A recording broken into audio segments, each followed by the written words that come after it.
북한 정보기술 IT 분야 인력의 국적과 신분 위조 문제에 대한 경각심이 높아지고 있습니다. 미국에 이어 한국이 관련 주의보를 발표하면서 북한 IT 인력과 해커들의 위장 취업 사례가 다시금 주목받고 있습니다. 함지하 기자의 보도입니다.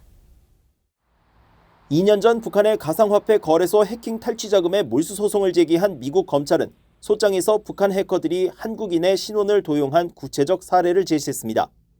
북한 해커들은 가상화폐 거래소의 고객 확인 의무 절차 통과를 위해 한국에서 발급된 신분증 2개를 이용했는데, 특히 한국인으로 추정되는 아시아 남성이 이 신분증을 들고 촬영한 사진이 담겨 있었고, 검찰은 북한 해커들이 이 사진을 가상화폐 거래소에 제출했다고 설명했습니다. 또 지난 2020년 미국의 마이크로소프트사는 북한 해커 집단인 탈륨을 상대로 소송을 제기하면서 해킹 범죄에 이용된 도메인, 즉 인터넷 주소 50개를 공개했습니다. 마이크로소프트는 이들 도메인 등록인이 한국과 일본 등 6개 나라에 거주 중이라고 밝혔으며, 이후 도메인 등록자로 지목된 인물 중에 일본인 납치자 송환운동을 벌여온 시미다 요이치 씨가 포함된 것으로 드러나 논란이 일었습니다. 북한의 납치 범죄에 목소리를 높인 유명 인사가 북한 해킹 범죄의 공범으로 이름을 올린 것입니다.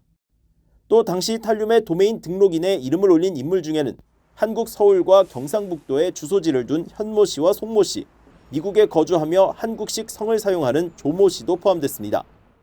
이들은 모두 북한 해커들이 이름과 주소, 전화번호 등을 도용한 인물들로 추정됐습니다.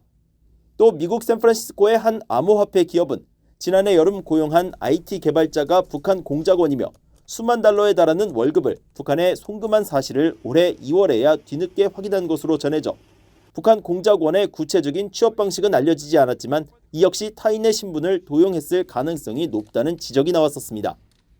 미국 정부는 이처럼 북한 공작원에 속아 북한과 거래한 경우에도 여전히 미국의 제재 등 법적 조치가 가해질 수 있는 사안이라는 점을 분명히 밝혀왔습니다.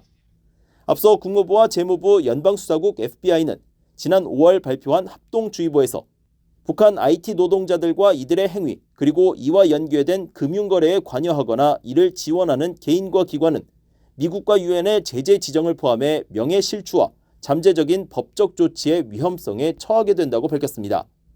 한국 정부도 8일 발표한 주의보에서 북한 IT 인력들이 해외 각지에 체류하면서 자신들의 국적과 신분을 위장해 전 세계 IT 분야 기업들로부터 일감을 수주하고 매년 수억 달러에 달하는 외화를 벌어들이고 있다며 북한 IT 인력들의 구체적 활동 행태와 신분 위장 수법 등을 고발했습니다. BOE 뉴스 함지하입니다.